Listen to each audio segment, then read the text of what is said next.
consider for a moment, in a world that seems so quick to judge and often really slow to forgive, what does it truly mean to extend mercy, especially when it costs you something profound? Today, we're going to explore that very question. We want to delve into this idea of mercy, not just, as a passing feeling, but as something powerful, a truly transformative force, something that can, well, reshape lives, heal deep wounds, maybe even point towards something greater than ourselves.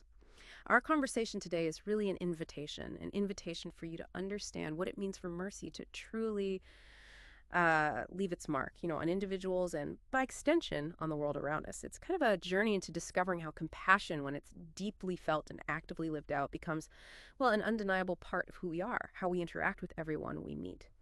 Now, when we talk about mercy, it's not some new idea, is it? It's ancient. Timeless wisdom. You can almost picture it long ago, a prophet receiving this message that just still rings true today.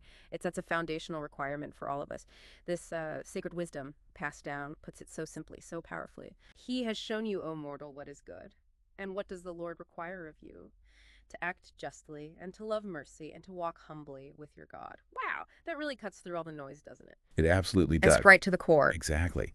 And what's truly compelling here is this isn't framed as just a suggestion or, a nice idea if you feel like it. It's laid out as a direct imperative, a requirement. This ancient declaration, it establishes mercy as one of three sort of essential pillars for life that's aligned with what's truly good, righteous. Right. It stands right there alongside the call for justice and the commitment to humility. Right. Justice, mercy, humility. Yeah. And it's not just about doing good deeds now and then. It's about an entire way of being, a whole disposition of the heart and mind. So to act justly, that means, well, living with integrity, right? Making choices that are fair, equitable, especially for those who might be vulnerable. Upholding what's right. Precisely. Yeah. And then to walk humbly with your God. That speaks to, recognizing our place, understanding our limitations, maintaining that reverent relationship with the divine, acknowledging something bigger than us.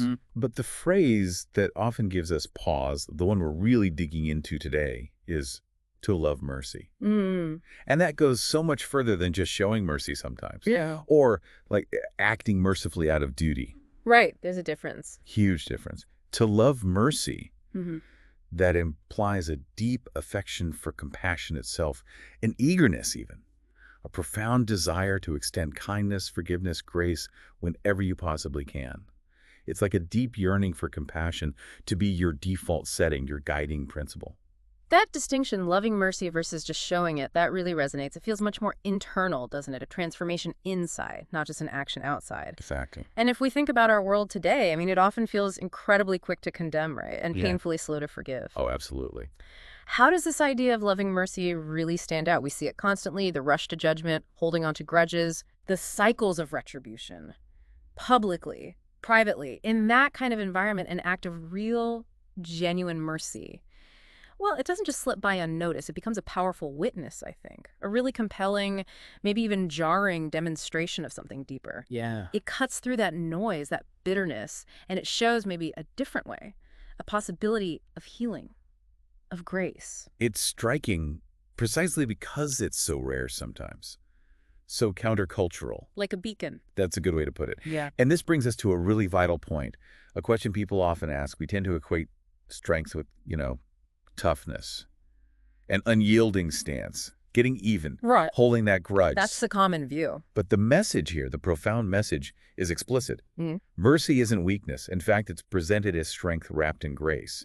It directly challenges that misconception. That forgiveness or compassion is somehow soft, vulnerable. Exactly, that it's the easy way out. Yeah. But it's actually the opposite. True mercy demands immense internal fortitude. It requires profound inner power, real moral courage, a deep resolve to choose understanding, maybe potential redemption, over bitterness or revenge. That immediate gratification of revenge. Right. It's a deliberate, active choice. And honestly, it often takes far more courage, more self-mastery than just lashing out or staying angry. Think about the energy anger takes versus the courage to let go. That idea of mercy as strength, not weakness, that really shifts the perspective, doesn't it? Exactly. Suggesting true power lies in grace.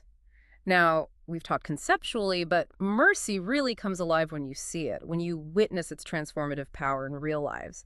And one story that just profoundly illustrates this is Brant Jean's, Oh, yes. a tragedy that, it gripped the nation. His brother, Botham Jean, senselessly killed in his own apartment by an off-duty police officer.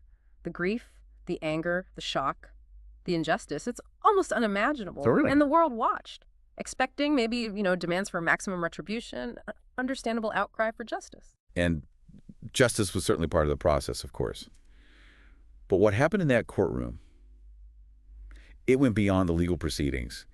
In a moment that just stunned everyone, not just in the room, but watching everywhere, Brant Jean, Botham's younger brother, he stood up. And his words weren't about anger, not vengeance. Instead, he publicly forgave the woman who took his brother's life. Publicly forgave her. Yes. And then he did something even more, well, extraordinary. He asked the judge if he could hug her. I remember that moment. That act of just radical, unbelievable compassion right after such loss. It was so deeply moving. It wasn't just a gesture.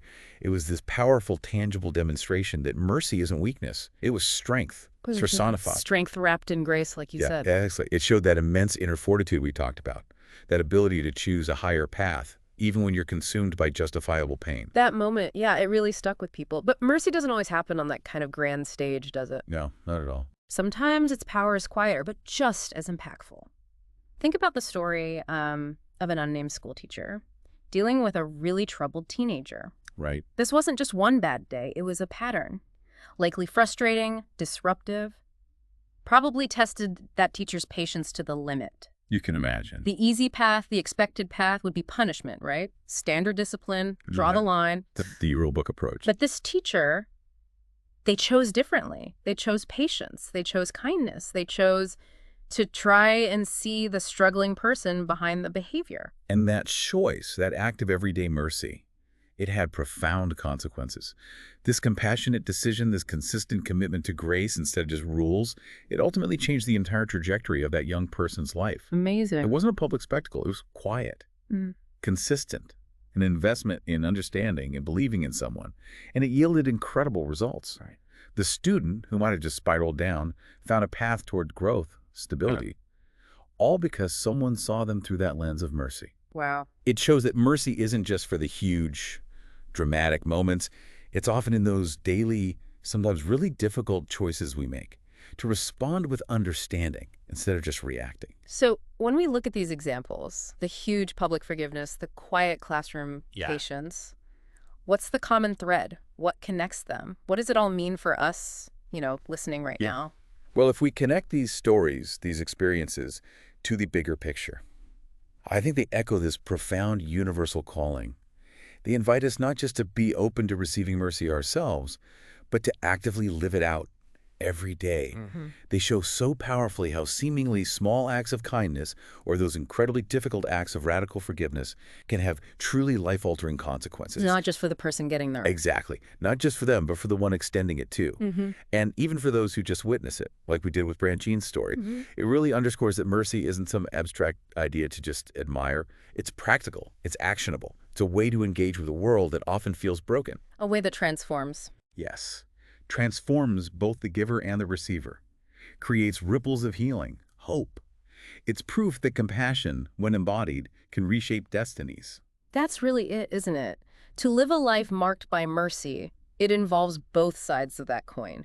The mercy you've received, the grace shown to you, and, just as vital, the mercy you actively extend to others. Both are crucial. And let's be honest, that second part, extending mercy, that can be incredibly hard sometimes, really challenging. Maybe you've been there, listening now. A situation where forgiving someone felt impossible, where every instinct screamed for payback, for them to feel the weight of what they did. Oh, sure. That's deeply human. Or maybe, even more subtly, maybe you struggle to extend grace to yourself. Yes. To let go of your own mistakes, your failures, that harsh self-judgment, constantly replaying shortcomings. It's so easy to get stuck in those cycles, isn't it? Judging others, judging ourselves. It is very easy. And it costs something to break free. It costs us that comfort of feeling righteously angry, maybe, the safety of holding the grudge, that familiar story where we're the victim. Absolutely. Yeah. And If you have struggled with that, whether it's forgiving someone else who hurt you deeply, or maybe even more profoundly, forgiving yourself, the message from exploring mercy this deeply is, I think, clear. And Yeah. it's incredibly encouraging. You're invited, truly invited, to live gently, Live gently. I like that. to forgive freely. Understanding that forgiveness is often a gift you give yourself as much as, or maybe even more than, the other person. Hmm. And crucially, to reflect, to really embody the mercy that you yourself have already received. This isn't about shame or demanding perfection. It's not that at all. It's more about recognizing that the grace, the compassion you've experienced can be a powerful motivator, a guide for how you treat others and how you treat yourself. Using past grace as fuel for future action. Exactly. Mercy isn't passive. It's not something we just nod at. It's meant to be lived, explored, practiced in our daily interactions, our thoughts, our reactions. It's a profound way to actually be in the world, to leave that positive mark. The invitation then really is for mercy to truly leave its mark on you, to shape who you are right down to your core, to inform your character and define how you interact with, well, everything and everyone around you. It's about allowing this powerful force to become the signature of your life, influencing your choices, your reactions, your lasting impact. So we started by asking, in a world quick to judge and slow to forgive, what does it truly mean to extend mercy, especially when it costs you something profound? As you go forth from our time together today, perhaps you'll carry this question with you. Let its wisdom maybe guide your path, shape your interactions, and perhaps help mercy leave its mark on you.